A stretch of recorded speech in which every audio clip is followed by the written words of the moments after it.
परमात्मा के आगे प्रतिदिन 30 मिनट समर्पित होने का देवेंद्र मोहन भैया जी ने सत्संगियों को दिलाया संकल्प। हरदोई के मल्लावा क्षेत्र के अकबरपुर गांव में हुआ कार्यक्रम। देवेंद्र मोहन भैया जी ने सत्संग में बताया मन को स्थिर कर जीवन के सच्चे उद्देश्य से जुड़ने का मार्ग। हरदोई के अकबरपुर मल्लावा में जुटे सत्संगी संत कृपाल नगर आश्रम संडीला के आध्यात्मिक उत्तराधिकारी गुरु देवेंद्र मोहन भैया जी ने संगत में शामिल सत्संगियों को उपदेश देते हुए बताया कि मनुष्य जीवन बहुत खास है। देवी देवता भी मानव जन्म के लिए तरसते हैं। मनुष्य जीवन भौतिक सुखों की प्राप्ति के लिए नहीं बल्कि आध्यात्म को कमाने के लिए है। शरीर की बढ़ाई सत्य को जानने के लिए है। आधे से ज्यादा समय गुजर चुका है, जो कमाया उसे चले जाना है। इस संसार को एक चेतन धारा चला रही है। उस चेतन धारा को जीते जी जान लेना ही जीवन है। जीवन चेतना की यह अमृत धारा स्वामी दिव्यानंद जी महाराज के आध्यात्मिक उत्तराधिकारी देवेंद्र मोहन भैया जी के सत्संग में भक्तों पर खूब बरसी। भैया जी ने कहा कि संत का जन्म तो मानव को खुद से जोड़ने के लिए होता है, वही हमें मन को स्थिर करना और जीवन के सच्चे उद्देश्य से जोड़ने के लिए बताते हैं। भैया जी ने कहा कि गुरु की शिक्षा से ही आत्मिक विकास होता है और हर मनुष्य के आत्मिक विकास से ही सामाजिक विकास भी सुनिश्चित होता है। हमें बताया जाता है कि हमें कुछ समय मौन रहना जरूरी है। आंख बंद करके बैठने पर जिस चीज का ख्याल ज्यादा आए तो समझ लेना चाहिए कि अभी हमारा प्रयास अधूरा है। हमें मन को एकाग्र करने के लिए अभी बहुत प्रयास की जरूरत है। जीवन में संतों की संगत और सत्संग बहुत जरूरी है। कृपाल सिंह जी महाराज कहते थे, जब हम गुरु की शरण में आ जाते हैं तो भरोसा धीरे धीरे बनना शुरू हो जाता है। गुरु से जुड़ने से ही जीवन का महत्व समझ आता है। गुरु के पास समय व्यतीत करने पर हम शुभ कार्य शुभ कर्म करते हैं। देवेंद्र मोहन भैया जी ने संगत को संकल्प कराया कि प्रतिदिन आधा घंटा ही प्रभु के आगे समर्पित होना है। ऐसा करने से हमारा भरोसा बढ़ता जाएगा। हमारे आध्यात्मिक कार्य से लेकर अन्य कार्य भी सुगमता से बनने लगेंगे।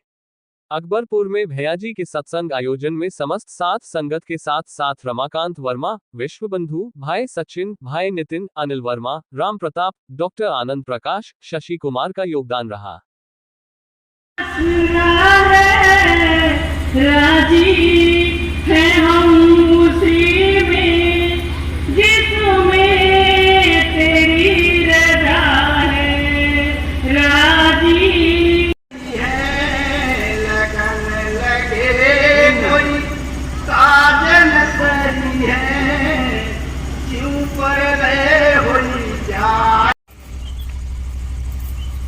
उनके जीवन से अपने जीवन को समझने, आकलन करने, इस जीवन को आगे बढ़ाने का सही तरीका समझेंगे।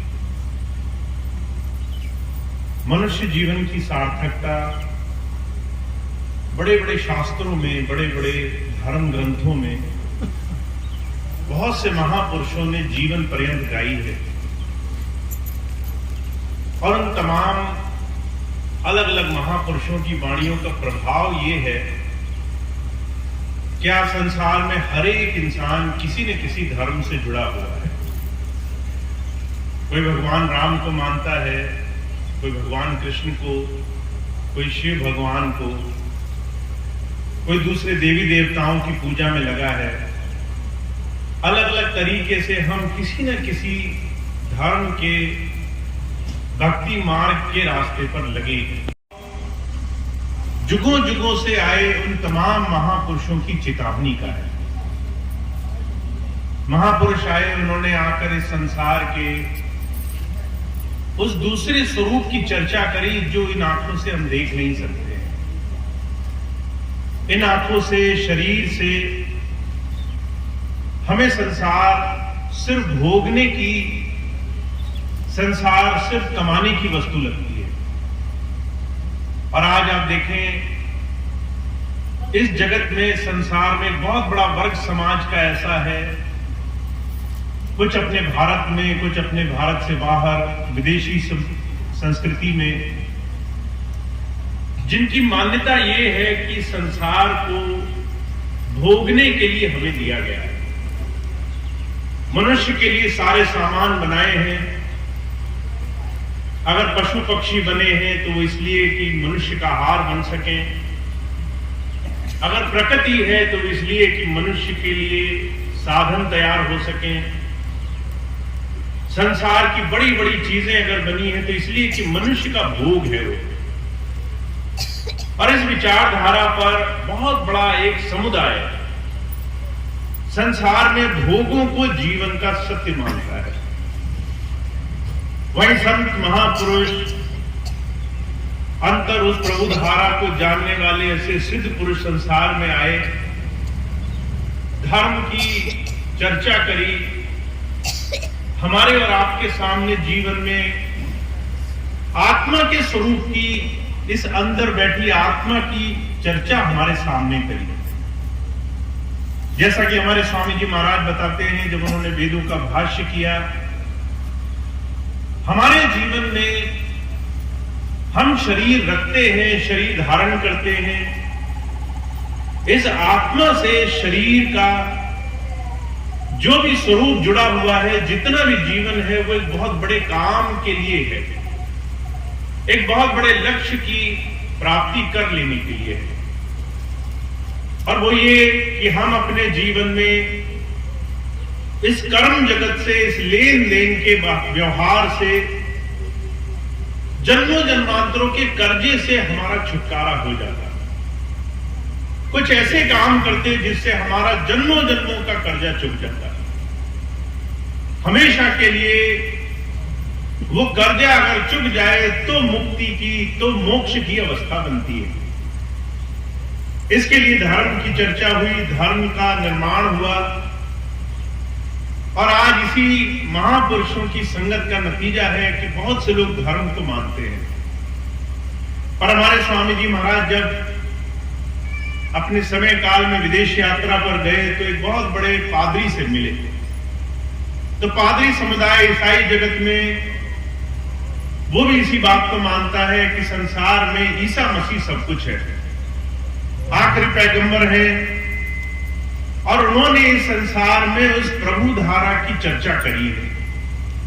इसीलिए उनके जाने के बाद जो ईसाई बनेगा वो ईसा मसीह के रास्ते पर चल जाएगा।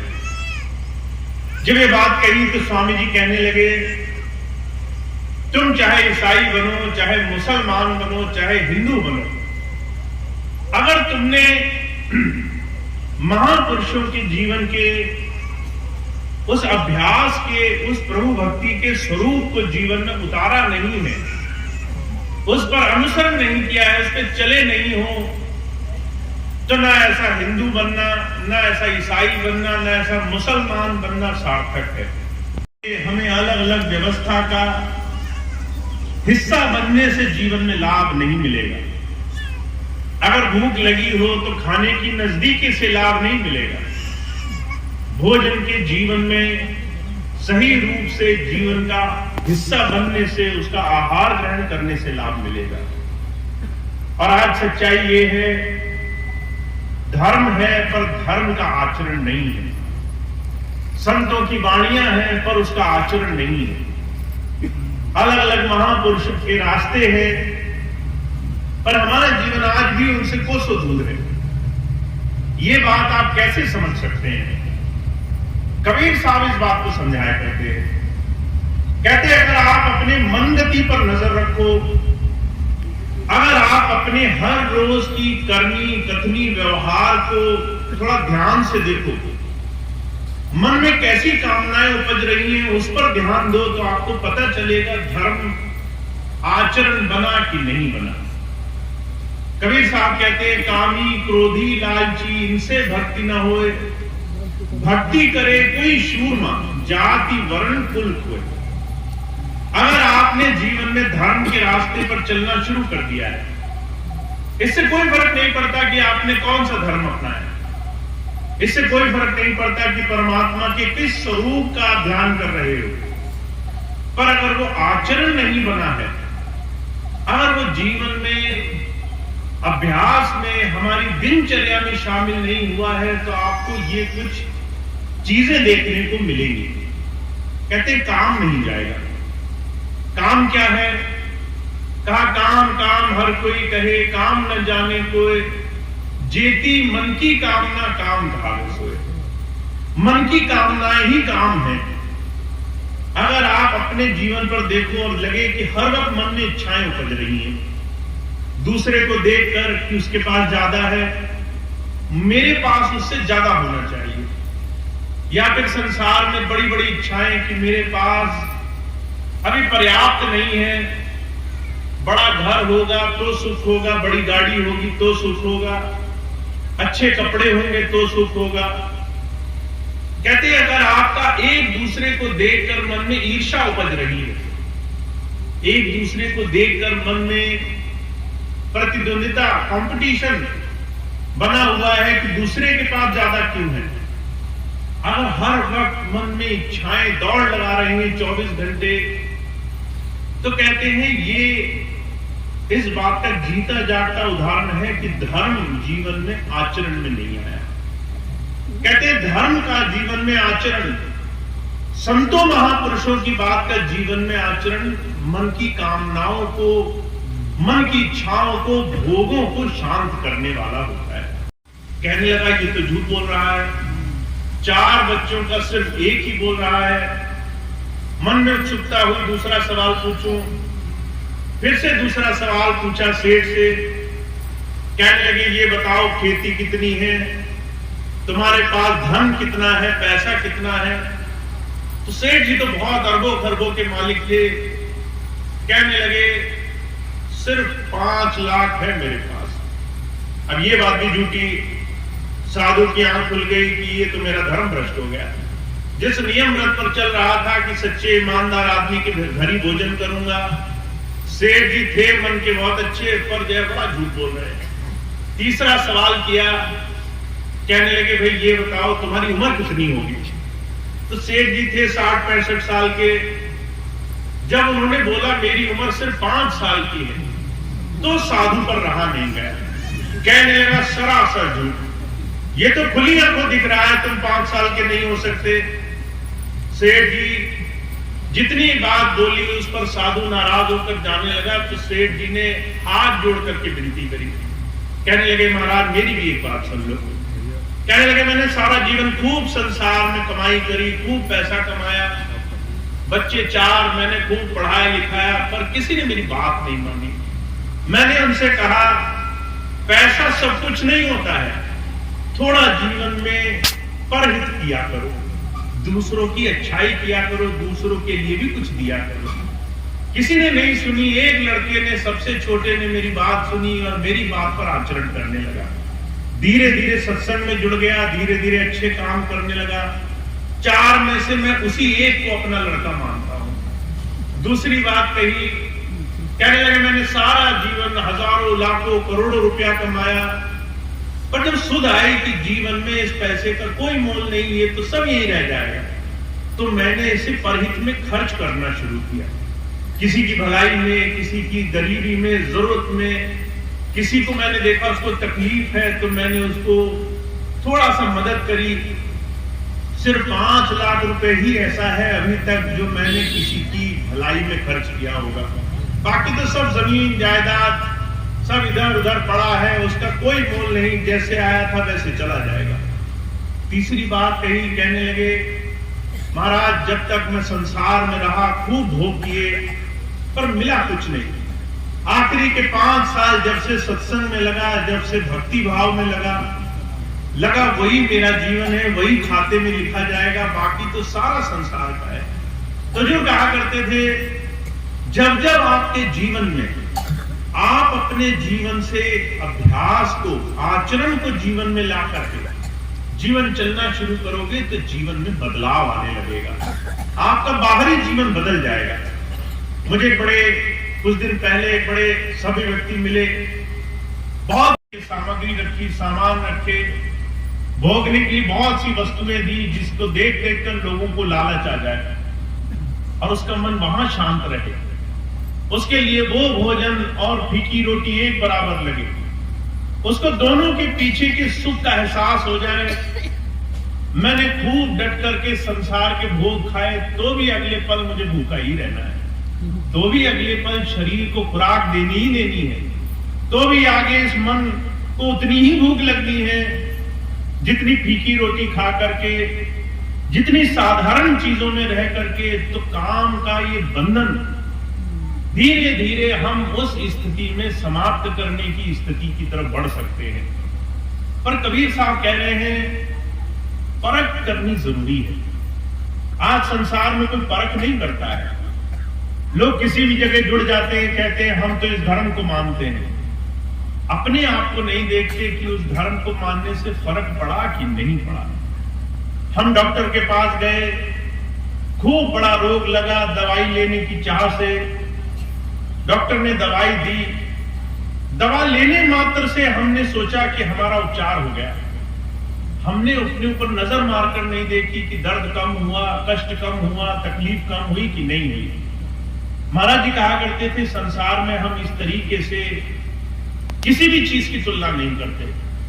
डॉक्टर लाख कहे मैंने दवाई दी, आप परख करोगे फायदा हुआ या नहीं हुआ। अगर मुकदमा लगा है, वकील लाख कहे कि तुम्हारे मुकदमे का निस्तारण हो गया, आप परख करोगे मेरी समस्या दूर हुई कि नहीं हुई। घर गृहस्थी है, परिवार है, घर को आप कितना ही समझाओ प्यार से रहो, लोग कितने ही कहें हम तो प्यार से रहने लगे, आप उसकी परख करोगे। लड़ाई झगड़ा, एक दूसरे से बैर विरोध कम हुआ कि नहीं हुआ।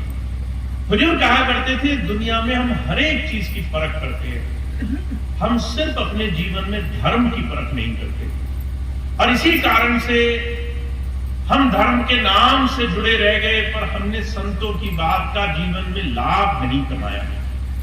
इसलिए गुरु गोविंद सिंह जी महाराज के पास एक बार बहुत सारे लोग गए जो उनके एक वचन पर युद्ध करने के लिए तैयार थे।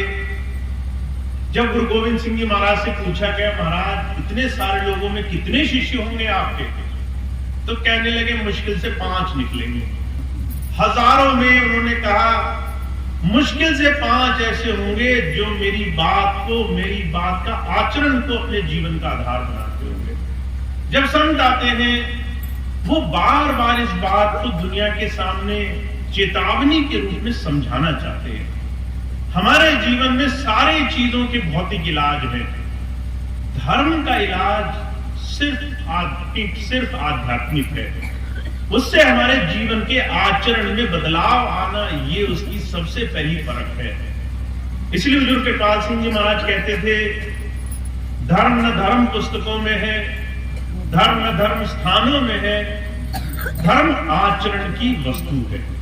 आचरण करना ही धर्म है।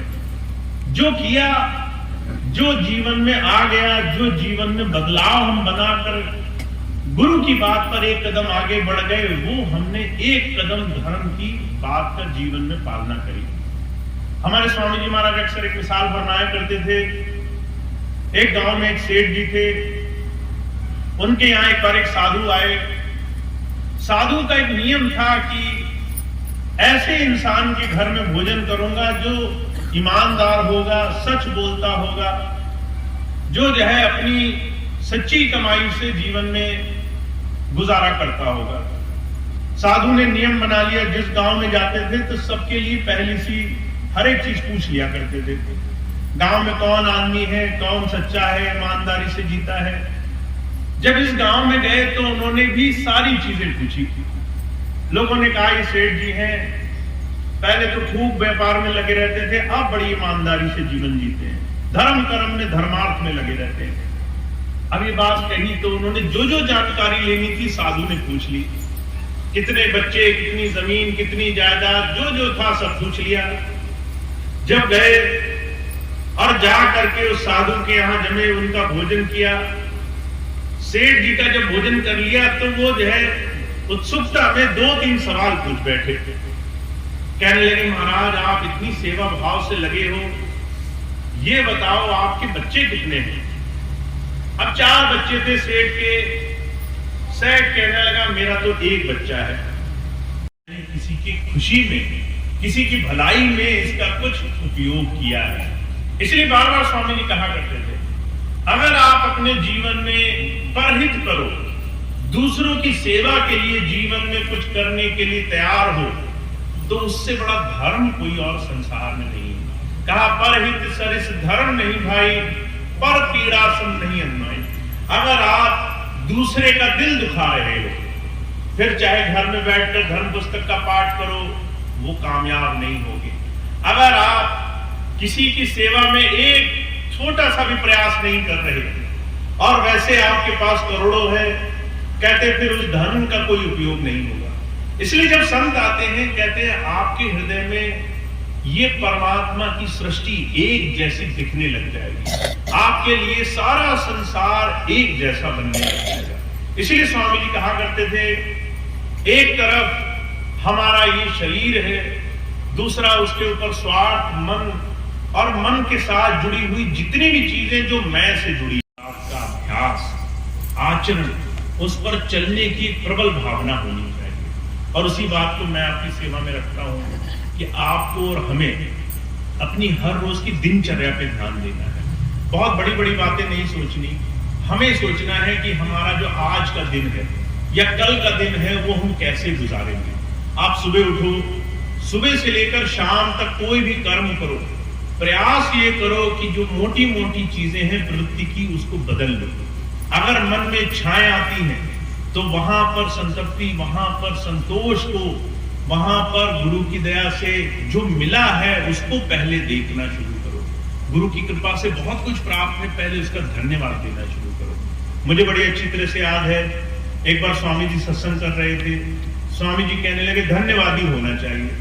तो मैं छोटा था, स्कूल में जाया करता था, परीक्षा के दिन थे, चिंताएं बहुत थी कि कैसे पास होंगे, साल भर तो हो गया पढ़ते हुए, पर फिर भी डर कि परीक्षा सामने है।